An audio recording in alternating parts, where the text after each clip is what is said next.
অন্তর্বর্তীকালীন সরকার না, এটি হবে একটি রাজতন্ত্রের আদলে ইয়াকে ডক্টর ইউনূসকে রাজা ঘোষণা করা হলো, সেটা মানতেন? না, এটা তো বাংলাদেশের তো এক্সিস্টিং কাঠামো তো পিপলস রিপাবলিক অফ ডেমোক্রেটিক। অন্তর্বর্তীকালীন সরকার তো সংবিধানে নেই, কোথাও শব্দই নেই। রাজা বললে না, অন্তর্বর্তীকালীন সরকার হচ্ছে আমি বলি, উনি যেটা বলছে ডক্টর নেসেসিটি, এখন হচ্ছে ধরেন গণ অভ্যুত্থান ইটস এ ম্যান্ডেট, এটা গণ অভ্যুত্থান এটা ম্যান্ডেট।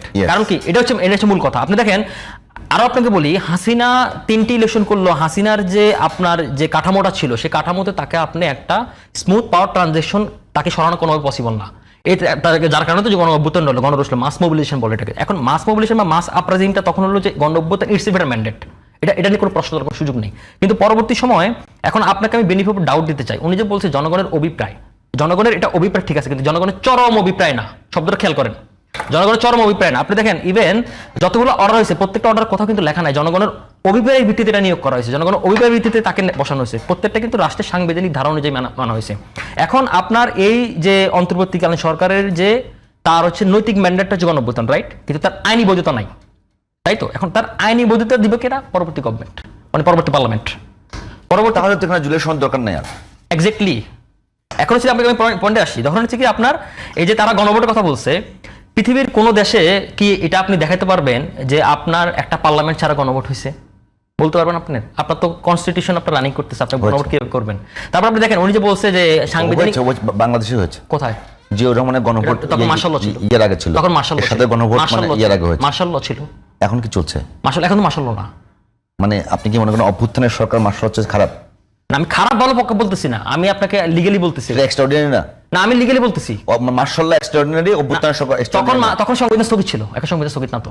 এই তো বলতে পারেন, পয়েন্ট বুঝছেন আপনি? এটা ঠিক আছে, এখন সংবিধান স্থগিত। এখন শুনুন, আপনি দেখেন, এখন আপনি উনি যে কথাটা বলছে যে এই যে আপনি সংবিধান রানিং রাখবেন আবার গণভোট করবেন, আপনি দেখেন এই সরকারকে বৈধতা দিবে হচ্ছে পরবর্তী পার্লামেন্ট।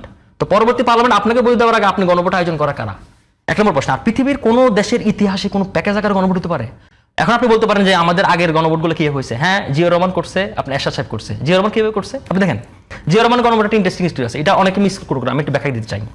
দেখুন, জিয়াউর রহমান যখন 75-এর 15 আগস্টের পরে যখন খন্দকার মোর্শেদ ক্ষমতা নিল, তখন কিন্তু বাকশাল চলতেছিল, কিন্তু খন্দকার মোর্শেদ কিন্তু বাকশাল বিলুপ্ত করেনি।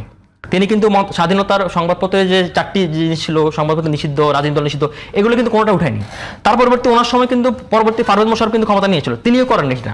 তখন রাষ্ট্রের প্রয়োজনে, জাতির প্রয়োজনে শহীদ প্রেসিডেন্ট জিয়াউর রহমানকে তখন তৎকালীন সময় তাকে ক্ষমতা নিতে হয়েছিল, তাই না?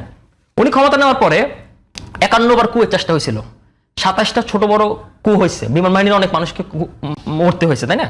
জাপানি এয়ার ফোর্স এখানে অনেক কিছু করছে। এখন হচ্ছে কি, তারপরে ওনার এই সময়টাতে তখন ওনার হচ্ছে কি রাষ্ট্রের একটা রিকগনিশন, উনি রাষ্ট্র চালানোর খুব হিমশিম পড়ে গেছে। তখন ওনাকে ম্যান্ডেট দেওয়ার জন্য উনি তখন 19 দফার ভিত্তিতে যে রাষ্ট্রটা চালাচ্ছিল, তখন যে ইন্টারন্যাশনাল যে রিকগনিশনের সমস্যাটা ছিল, বৈশ্বিক সহযোগিতা টহযোগিতা অনেক কিছু অফ ছিল, তখন ওনার ম্যান্ডেট নেওয়ার জন্য তখন উনি করছে কি যে 19 দফার ভিত্তিতে এই যে জিয়াউর রহমানের যে সরকারটা চলছে সেটার জন্য জনগণ পক্ষে হ্যাঁ না না আছে। পয়েন্টটা বুঝেন, হ্যাঁ না না, ইয়েস অর নো, গণভোট ইয়েস অর নো দিয়ে হয়, হ্যাঁ না না আছে, তখন সে ভিত্তিতে উনি গণভোটটা আয়োজন করেছে। সে গণভোটের তো মানে 19 দফা ছিল না, শুধুমাত্র যে জিয়াউর রহমানের অনুষ্ঠিত নীতি।